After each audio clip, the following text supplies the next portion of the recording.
moi je suis Gauthier Desès. Je suis éleveur de poules pondeuses biologiques sur la commune d'Aire-sur-l'Adour depuis maintenant un peu plus de 2 ans.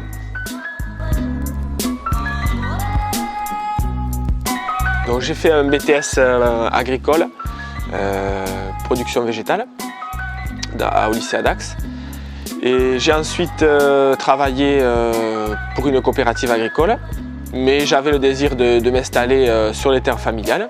Donc bon, petite surface, donc je savais qu'il fallait faire une petite production et plutôt orientée vente directe. Et donc je suis tombé sur un agriculteur qui souhaitait arrêter son activité, donc je lui ai racheté son cheptel début 2017. Donc il comptait 200 poules. J'ai ramené ça sur mon exploitation et je l'ai développé. Donc aujourd'hui l'exploitation est arrivée à son rythme de croisière, on va dire. Donc elle compte aujourd'hui 3 bâtiments de production, 2 en production d'œufs et 1 en production de poulettes, et un bâtiment de stockage. Donc la capacité totale aujourd'hui est de 800 poules en production.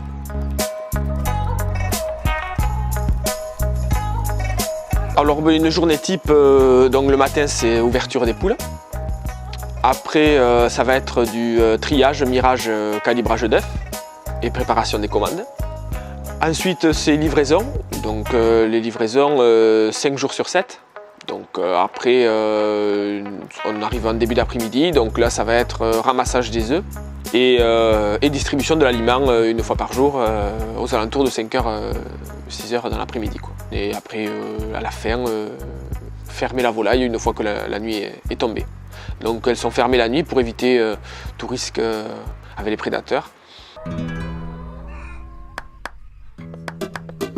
Donc c'est de l'aliment qui est fait sur la ferme, avec une partie des céréales produites et une partie des céréales achetées à des producteurs localement dans un rayon de 50 km à peu près.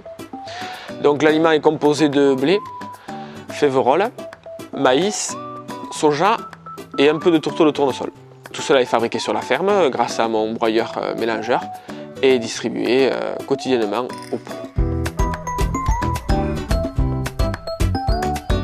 Je fais du blé meunier qu'on appelle, donc ça va être un blé qui est très protéiné, qui va sortir entre 13 et 14% de protéines car la poule a besoin de protéines pour pondre. Donc ça va être plutôt de la vieille variété, c'est un mélange de vieilles variétés on va dire. Voilà, donc après au niveau de la rotation, bon, le blé après l'année prochaine va venir sûrement sur cette parcelle un soja, pour casser le cycle des adventices, des mauvaises herbes quoi, et permettre une rotation aussi des cultures pour éviter tout ce qui est risque de maladie sur les mêmes cultures, risque sanitaire. C'est intéressant d'associer culture et élevage car l'élevage apporte la fertilisation gratuite pour les cultures et les cultures nourrissent les poules quoi. Donc le cycle est fermé.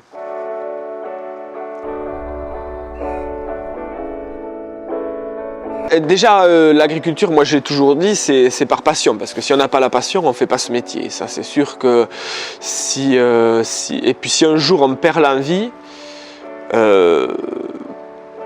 c'est dur de continuer, je pense. Voilà, moi je me lève tous les jours avec l'envie d'aller voir mes poules, de comment s'est passé la nuit, est-ce qu'elles ont bien dormi, voilà, l'après-midi quand je ramasse, c'est combien elles ont pondu d'œufs, voilà. Et puis le côté de le vendre en direct, d'avoir le contact avec le client, partout même, ou même avec des magasins de producteurs, on rencontre des clients dans le magasin, ou même voilà, le patron du magasin, c'est énormément valorisant. Et plus quand le client dit le produit est bon. Là, on se dit, voilà, on ne travaille pas pour rien, quoi. Il ne suffit pas d'être gros pour exister, hein. Des petits producteurs s'en sortent bien. Moi, je suis quand même fier d'être mon propre patron. Je décide de ce que je veux, quoi. Je suis indépendant, quoi. Voilà. Si je veux nourrir mes poules avec telle céréale, c'est pas un technicien ou une coopérative qui va me dicter ce que je dois faire, quoi. Voilà. Pareil sur mes terres. Si j'ai envie de faire voilà, du blé cette année et l'année prochaine soja, rien ne m'en empêche. Donc j'ai quand même cette liberté. Ça, c'est je pense, très important, quoi. J'ai toujours été, on va dire, pour réduire l'utilisation des pesticides, parce que bon, c'est vrai qu'on voit que c'est mauvais et puis bon, ça détruit complètement la terre. Donc quand j'ai repris, j'ai automatiquement passé en bio par philosophie et mode de vie. Donc bien sûr, ça demande un peu plus de travail, hein. C'est sûr qu'en bio, ça va être que du préventif, quoi. Une fois que le problème y est, on ne peut pas lutter, quoi. Donc il faut tout faire pour éviter que les problèmes arrivent. Donc c'est une autre façon aussi de réfléchir. Parce que c'est vrai qu'en conventionnel, on a ces moyens de... Il y a une maladie, donc clac, on traite et puis c'est terminé, quoi. Donc, mais voilà, en bio, on préfère, on prévient, on n'a pas le choix, on prévient du problème. Et après, au niveau terre, les céréales, quand même, là, ça va faire 3 ans que je suis converti en bio.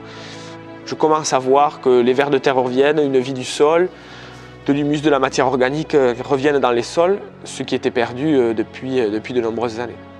Actuellement, je pense que voilà, le bio est quand même un gage de qualité auprès des consommateurs. Un gage de qualité important. Le sera-t-il toujours? Vous avez 4 heures.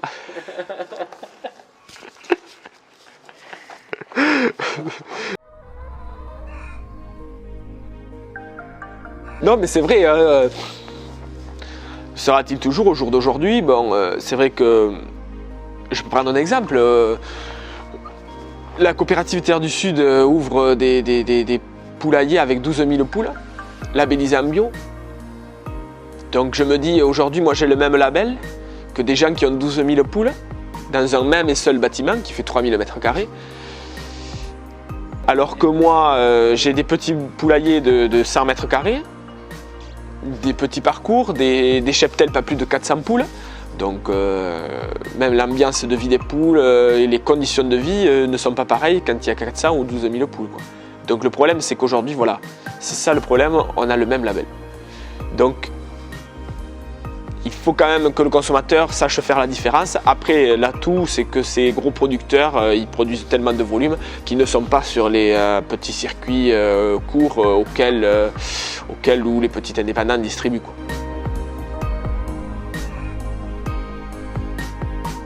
Eh bien, c'est faire retourner la structure actuelle et puis développer la partie production céréales. Voilà, pour ça dans un terme assez loin, enfin assez loin, d'ici une dizaine d'années, entre 5 et 10 ans, être autonome en production de céréales. Ça serait le top.